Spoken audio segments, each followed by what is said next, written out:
الحمد للہ الحمد للہ وکفا والصلاة والسلام علی سید الانبیاء وعلی آلہ واصحابہ الاتقیاء اما بعد فاعوذ باللہ من الشیطان الرجیم بسم اللہ الرحمن الرحیم وَلِكُلٍّ وِجْهَةٌ هُوَ مُوَلِّيهَا فَاسْتَبِقُوا الْخَيْرَاتِ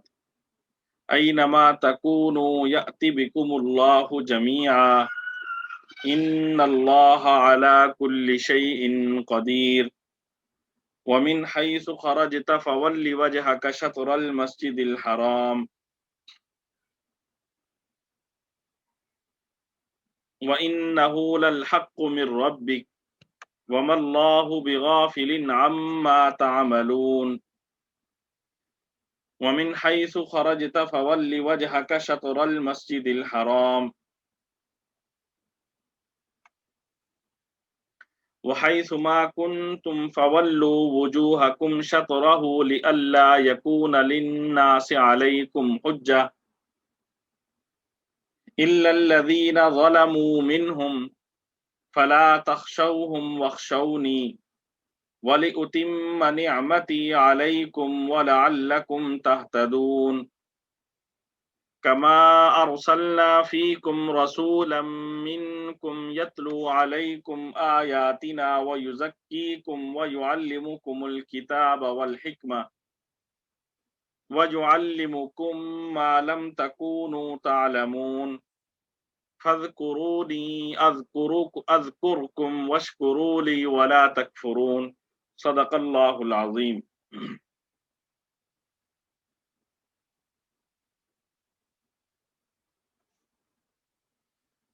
وَلِكُلٍّ وِجْهَةٌ هُوَ مُوَلِّيهَا فَاسْتَبِقُوا الْخَيْرَاتِ وَلِكُلٍّ وِجْهَةٌ اور ہر کسی کی وجہتن ایک سمت ہے، ایک رخ ہے. وَلِكُلٍّ وِجْهَةٌ اور ہر کسی کی ایک سمت ہے، ایک جہت ہے. هُوَ مُوَلِّيهَا وہ اسی کی طرف رخ کرتا ہے، وہ اسی کی طرف متوجہ ہوتا ہے. وَلِكُلٍّ وِجْهَةٌ هُوَ مُوَلِّيهَا اور ہر کسی کی ایک سمت ہے، وہ اسی کی طرف رخ کرتا ہے. فَاسْتَبِقُوا الْخَيْرَاتِ پس تم آگے بڑھو، الخیرات نیکی کے کاموں میں، نیکیوں میں. پس تم نیکی کے کاموں میں آگے بڑھو. وَلِكُلٍّ وِجْهَةٌ هُوَ مُوَلِّيهَا فَاسْتَبِقُوا الْخَيْرَاتِ اور ہر گروہ کی ایک سمت ہے جس کی طرف وہ رخ کرتا ہے، لہذا تم نیک کاموں میں ایک دوسرے سے آگے بڑھنے کی کوشش کرو.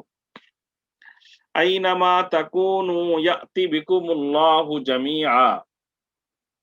اینما تکونوا تم جہاں کہیں بھی ہو، اینما تکونوا تم جہاں کہیں بھی ہو، یأتی بکم اللہ جمیعا اللہ تم سب کو لے آئے گا. یأتی بکم اللہ اللہ لے آئے گا، جمیعاً تم سب کو. اینما تکونوا یأتی بکم اللہ جمیعا تم جہاں بھی ہوگے اللہ تم سب کو اپنے پاس لے آئے گا. ان اللہ علی کل شیء قدیر یقیناً اللہ علی کل شیء ہر چیز پر قدیر قادر ہے. ان اللہ علی کل شیء قدیر یقیناً اللہ ہر چیز پر قادر ہے. ومن حیث خرجت اور تم جہاں سے بھی نکلو. ومن حیث خرجت اور تم جہاں سے بھی نکلو. فولی وجہک شطر المسجد الحرام فولی وجہک تو پھیر لو اپنا رخ، شطر المسجد الحرام مسجد حرام کی سمت. ومن حیث خرجت اور تم جہاں سے بھی سفر کے لیے نکلو. فولی وجہک شطر المسجد الحرام تو اپنا منہ نماز کے وقت مسجد حرام کی طرف کرو۔ وَإِنَّهُ لَلْحَقُّ مِن رَبِّكَ، وَإِنَّهُ اور یقیناً یہی، لَلْحَقُّ حق ہے، مِن رَبِّكَ تمہارے رب کی جانب سے، وَإِنَّهُ لَلْحَقُّ مِن رَبِّكَ اور یقیناً یہی حق ہے تمہارے رب کی جانب سے، وَمَا اللَّهُ بِغَافِلٍ اور اللہ غافل نہیں ہے، وَمَا اللَّهُ بِغَافِلٍ اور اللہ غافل نہیں ہے، عَمَّا تَعْمَلُونَ تمہارے کاموں سے، وَمَا اللَّهُ بِغَافِلٍ عَمَّا تَعْمَلُونَ اور جو کچھ تم کرتے ہو اللہ اس سے بے خبر نہیں ہے، وَمِنْ حَيْثُ خَرَجْتَ اور تم جہاں سے بھی نکلو، فَوَلِّ وَجْهَكَ تو پھیر لو اپنا رخ، شطر المسجد الحرام مسجد حرام کی سمت، وَمِنْ حَيْثُ خَرَجْتَ فَوَلِّ وَجْهَكَ شطر المسجد الحرام اور تم جہاں سے بھی سفر کے لیے نکلو اپنا منہ مسجد حرام کی طرف کرو، وَحَيْثُ مَا كُنْتُمْ فَوَلُّوا وُجُوهَكُمْ شَطْرَهُ وَحَيْثُ مَا كُنْتُمْ اور تم جہاں کہیں ہو، وَحَيْثُ مَا كُنْتُمْ اور تم جہاں کہیں بھی ہو، فَوَلُّوا تو تم پھیر لو، وجوہکم اپنے رخ کو اپنے چہروں کو، شطرہ اسی سمت، لِأَلَّا يَكُونَ لِلنَّاسِ عَلَيْكُمْ حُجَّةٌ لِأَلَّا تاکہ نہ ہو، یکون للناس لوگوں کے لیے، لِأَلَّا یکون تاکہ نہ ہو، للناس لوگوں کے لیے، علیکم حجتن تم پر کوئی دلیل، تاکہ لوگوں کو تم پر حجت نہ ہو، وحیث ما کنتم فولوا وجوہکم شطرہ لئلا یکون للناس علیکم حجہ اور تم جہاں کہیں ہو اپنے چہرے اسی کی طرف رکھو تاکہ لوگوں کو تمہارے خلاف حجت بازی کا موقع نہ ملے، الا الذین ظلموا منہم البتہ ان میں جو لوگ ظلم کے خوگر ہیں، الا الذین مگر جنہوں نے، ظلموا منہم ان میں سے ظلم کیا، الا الذین ظلموا منہم البتہ ان میں جو لوگ ظلم کے خوگر ہیں وہ کبھی خاموش نہ ہوں گے، فلا تخشوہم لہذا تم ان سے نہ ڈرنا، وخشونی مجھ سے ڈرنا، فلا تخشوہم وخشونی سو ان کا کچھ خوف نہ رکھو، ہاں میرا خوف رکھو، وَلِأُتِمَّ نِعْمَتِي عَلَيْكُمْ وَلَعَلَّكُمْ تَهْتَدُونَ وَلِأُتِمَّ نِعْمَتِي عَلَيْكُمْ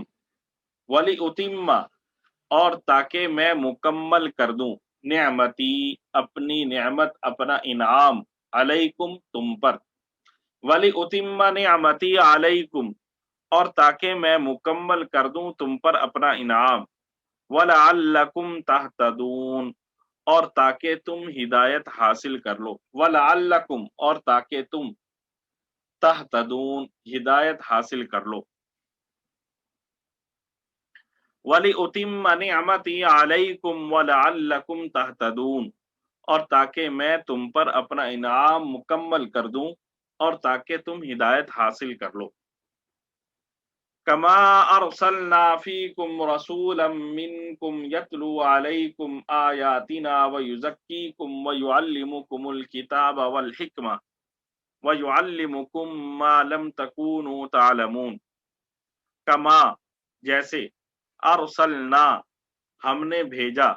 فیکم تم میں، رسولاً ایک رسول، منکم تمہیں میں سے، کما ارسلنا فیکم رسولا منکم جیسے ہم نے تمہارے درمیان تم ہی میں سے ایک رسول بھیجا، یتلو علیکم آیاتنا یتلو وہ تلاوت کرتا ہے، علیکم تم پر، آیاتنا ہماری آیتیں، وَیُزَکِّیکُم اور تمہارا تزکیہ کرتا ہے، تمہیں پاکیزہ کرتا ہے، وَيُعَلِّمُكُمْ اور تمہیں سکھاتا ہے، الکتاب کتاب، والحکمت اور حکمت،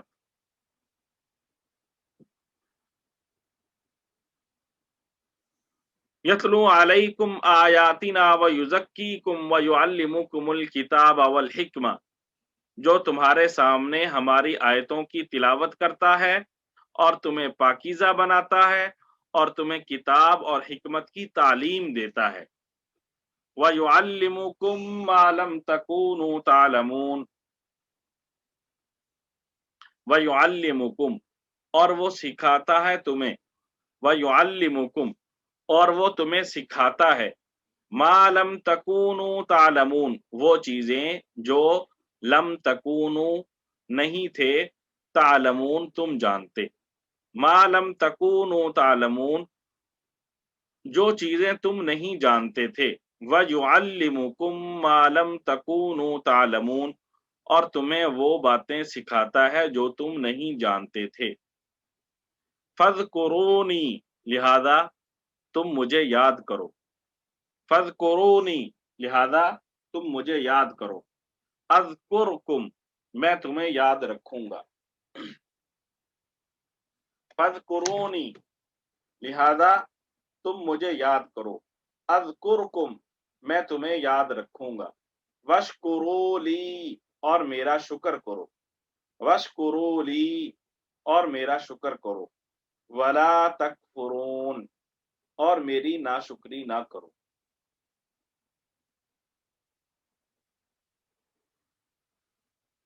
فاذکرونی اذکرکم واشکروا لی ولا تکفرون لہذا تم مجھے یاد کرو میں تمہیں یاد رکھوں گا اور میرا شکر ادا کرو اور میری ناشکری نہ کرو۔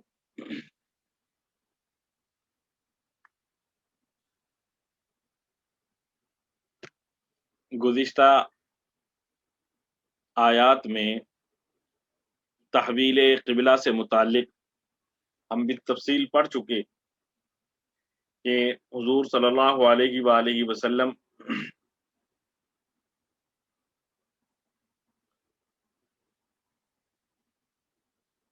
مدینہ منورہ میں بنی سلمہ کے مسجد میں نماز پڑھا رہے تھے ظہر کی، تو وہاں پہ حضور صلی اللہ علیہ وآلہ وسلم پر دوران نماز قبلہ کی تبدیلی کا حکم نازل ہوا۔ پہلے حضور صلی اللہ علیہ وآلہ وسلم بیت المقدس کی طرف رخ کر کے نماز ادا کر رہے تھے، پھر جب حکم نازل ہوا نماز کے دوران تو حضور صلی اللہ علیہ وآلہ وسلم نے بیت اللہ خانہ کعبہ کی طرف اپنا رخ پھیر لیا۔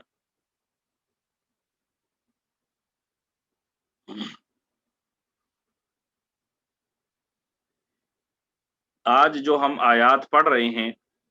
ان آیات میں حق تعالی شانہ نماز کی جو شرائط ہیں ان میں سے ایک اہم اور بنیادی شرط ہے استقبال قبلہ، یعنی نماز کی طرف اپنا رخ، قبلے کی طرف اپنا رخ کرنا نماز پڑھتے ہوئے۔ تو اس کا یہاں پر ان آیات میں تذکرہ ہو رہا ہے۔ حضور صلی اللہ علیہ وآلہ وسلم پر جو نماز ہے بنیادی طور پر وہ فرض ہوئی اس پہلی وحی میں جو حضرت جبریل علیہ السلام حضور صلی اللہ علیہ وآلہ وسلم پر غار حرا میں لے کر آئے تھے۔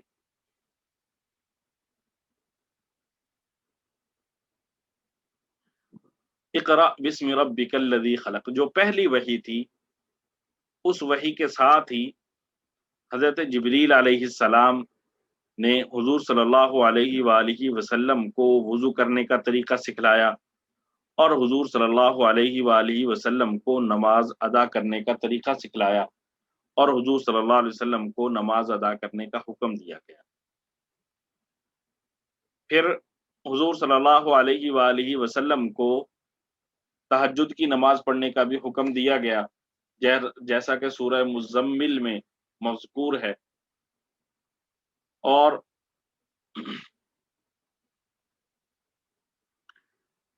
نماز خاص طور پر جو فرض ہوئی ہے وہ شب معراج میں فرض ہوئی ہے،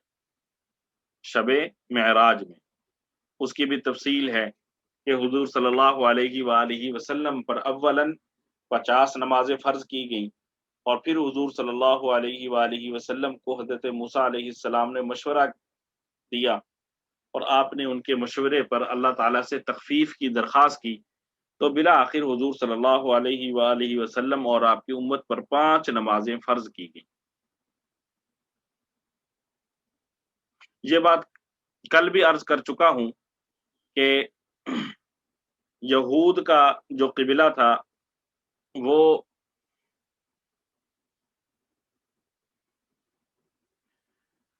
بیت المقدس ہے، اور جو نصارہ ہیں ان کا قبلہ وہ صخرہ جو پتھر ہے وہ ہے، اور اب مسلمانوں کا قبلہ کیا تھا؟ خانہ کعبہ مقرر کر دیا اللہ تعالیٰ نے۔ تو اس لیے اللہ تعالیٰ یہاں پر فرما رہے ہیں وَلِكُلٍّ وِجْهَةٌ هُوَ مُوَلِّيهَا، ہر کسی کی ایک سمت ہے جس کی طرف وہ رخ کر کے نماز ادا کرتا ہے۔ فَاسْتَبِقُوا الْخَيْرَاتِ، لہذا تم نیکی کے کاموں میں جلدی کرو، لہذا تم نیکی کے کاموں میں جلدی کرو، نیکی کے کاموں میں تاخیر نہیں کرنی چاہیے۔ زندگی کا کوئی اعتبار نہیں، معلوم نہیں موقع ملے نہ ملے، زندگی ملے نہ ملے، اور پھر یہ بھی معلوم نہیں کہ جو ہماری نیت ہے وہ کب تبدیل ہو جائے، اور پھر یہ بھی معلوم نہیں کہ صحت ہماری رہے نہ رہے، مال ہمارے پاس رہے نہ رہے۔ تو جیسے ہی موقع ہو فاستبقوا الخیرات، نیکی کرنے میں جلدی کرنی چاہیے، نیکی کرنے میں تاخیر نہیں کرنی چاہیے۔ آگے اللہ تعالیٰ نے ہمیں استقبال قبلہ کا حکم دیا ہے، فرمایا اینما تکونوا یأتی بکم اللہ جمیعا۔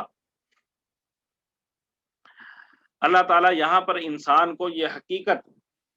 اس کے ذہن نشین کر رہے ہیں کہ یہ نہ سمجھنا کہ تم کسی پہاڑ میں چھپ جاؤ گے، کسی بنکر میں چھپ جاؤ گے، کسی بہت ہی محفوظ جگہ پہ لاک لگا کے بیٹھ جاؤ گے تو اللہ تعالیٰ سے تم محفوظ ہو جاؤ گے۔ نہیں، فرمایا اینما تکونو، تم جہاں کہیں بھی ہو، مشرق میں ہو، مغرب میں ہو، شمال میں ہو، جنوب میں ہو، کسی ملک میں ہو، یأتی بکم اللہ جمیعا، اللہ تعالیٰ تم سب کو قیامت والے دن میدان محشر میں اکٹھا کرے گا۔ یأتی بکم اللہ جمیعا، اللہ تعالیٰ تم سب کو میدان حشر میں جمع کرے گا۔ یعنی ہمیں زندگی کے ہر موڑ پر یہ چیز پیش نظر رکھنی چاہیے کہ ہم جہاں کہیں بھی ہوں، جیسے بھی ہوں، ایک نہ ایک دن ہم نے اللہ تعالیٰ کی عدالت میں پیش ہونا ہے، اور نیکی اور برائی کا ہم سے سوال ہوگا، اور ہم نے اللہ تعالیٰ کو جواب دینا ہے۔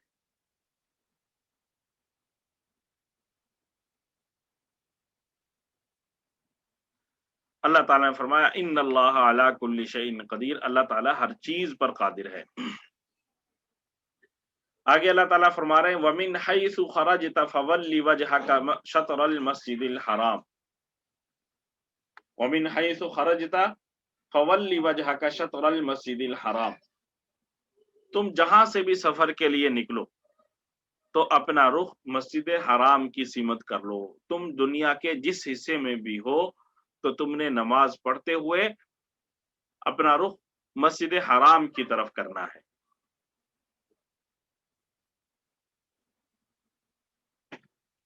جو گزشتہ آیات میں اللہ تعالیٰ نے حکم دیا تھا، جو کل ہم نے پڑھی، ان میں تھا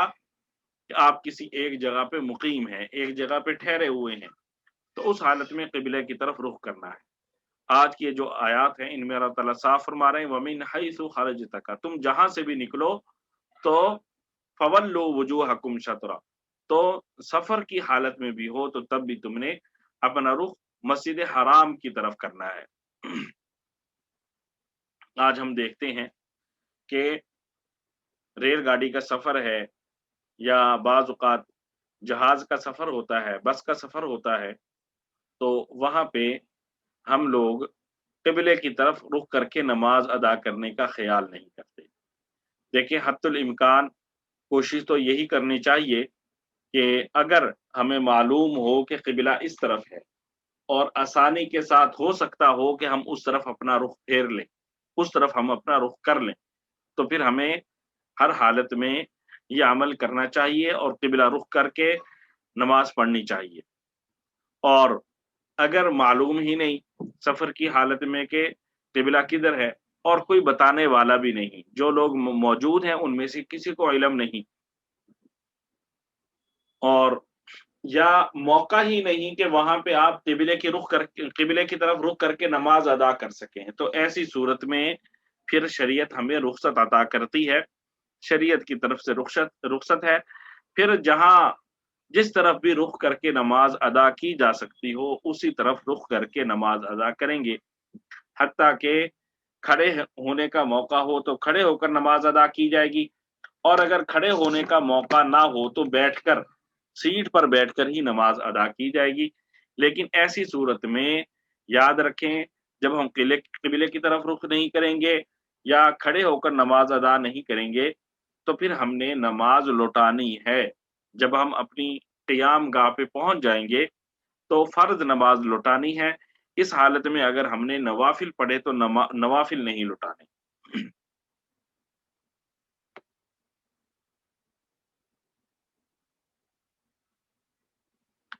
اور پھر اس حکم کو اللہ تعالیٰ نے بطور تاکید کے دوبارہ ذکر کیا، 2 مرتبہ یہاں پر اس حکم کو ذکر کیا، اور یہاں پہ اللہ تعالیٰ نے اس بات کو بار بار لائے، وَحَيْثُ مَا كُنْتُمْ فَوَلُّوا وُجُوهَكُمْ شَطْرًا، تم جہاں کہیں بھی ہو تو تم نے مسجد حرام کی طرف اپنا رخ کرنا ہے، یہ نہیں کہ کسی قسم کی سستی کا اظہار کیا جائے، اور جو ہمارے پاس وسائل ہیں ان کو استعمال کیے بغیر، لوگوں سے پوچھے بغیر ہم اپنا قبلہ جو ہے وہ قبلہ کی طرف رخ کر کے نماز ادا نہ کریں، نہیں، بلکہ یہ ضروری ہے کہ ہم جہاں کہیں بھی ہوں تو جو لوگ پاس معلوم ہیں ان سے پوچھ لیں، یا جو آلات ہم استعمال کرتے ہیں ان میں ہمیں وہ قبلہ نما بتاتا ہے کہ اس طرف قبلہ ہے تو اس کو استعمال کریں۔ اگر یہ نہ ہو تو پھر تحری ہے، جیسا کل بھی گزرا کہ انسان غور و فکر کر کے ایک اندازہ لگا لے کہ اس طرف قبلہ ہے تو اس طرف رخ کر کے پھر نماز ادا کرے۔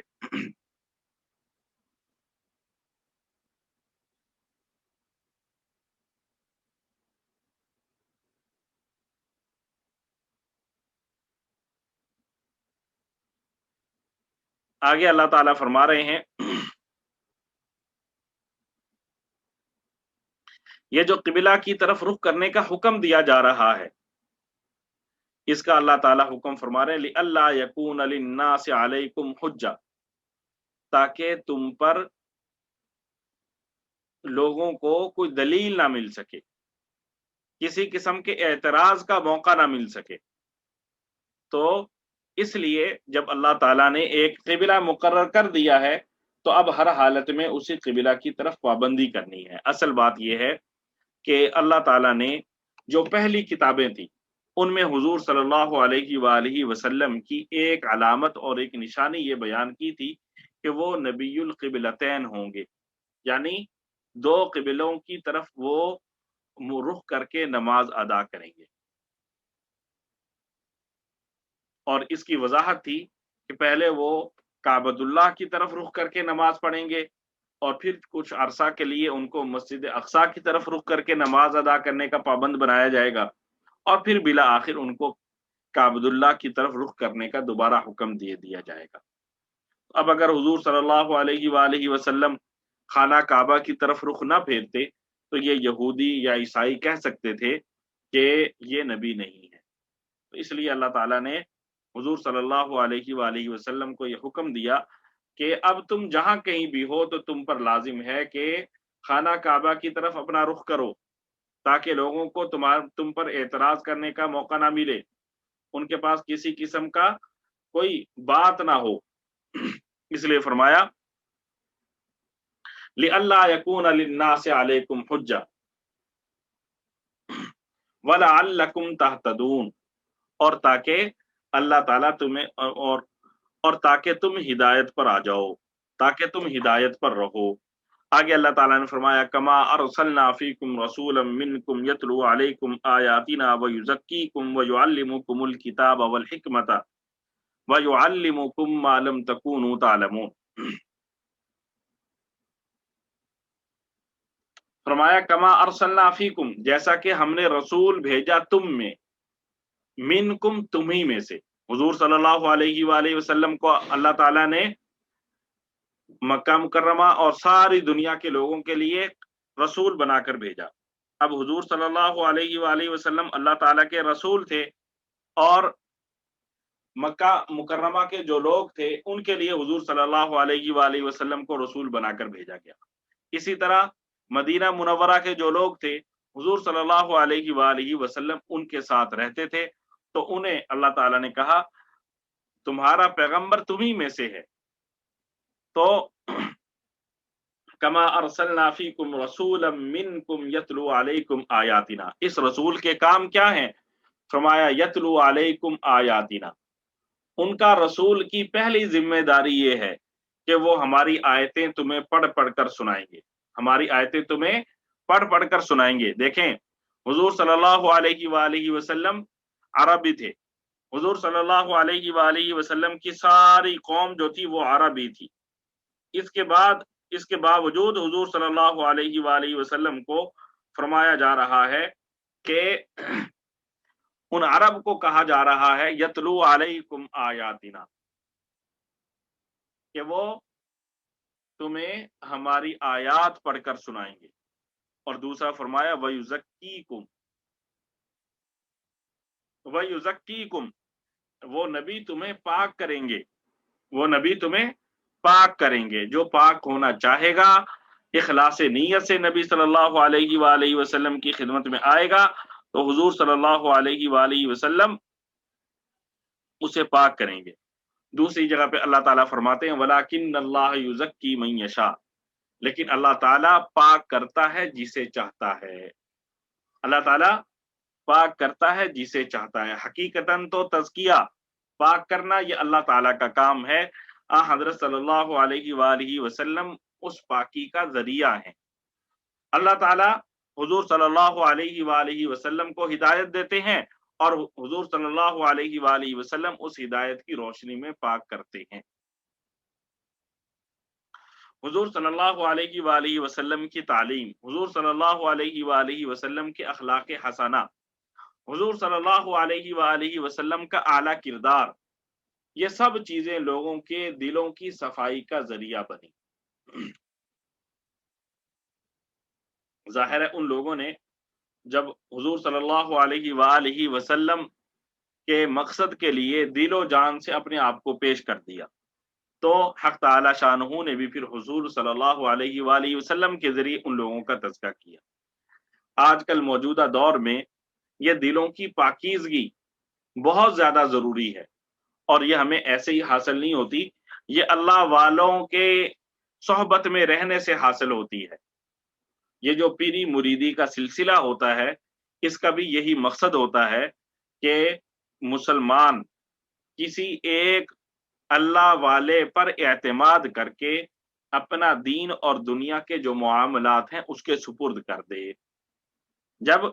کوئی شخص کسی بزرگ پر اعتماد کر لیتا ہے تو اب اس بزرگ کی بھی یہ ذمہ داری ہوتی ہے کہ وہ اپنی باطنی توجہات، اپنی دعاؤں میں اپنے اس مرید کو یاد رکھے،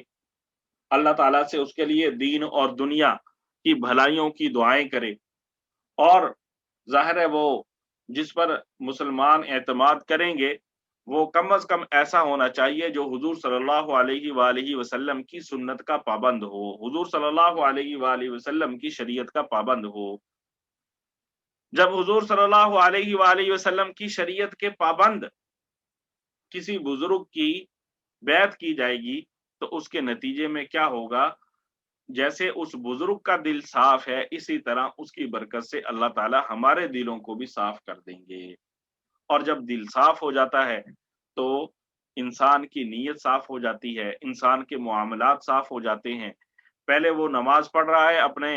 گھر والوں کو دکھانے کے لیے، محلے والوں کو دکھانے کے لیے، پھر وہ اللہ کے خوف سے نماز پڑھنے لگتا ہے۔ پہلے وہ لوگوں کے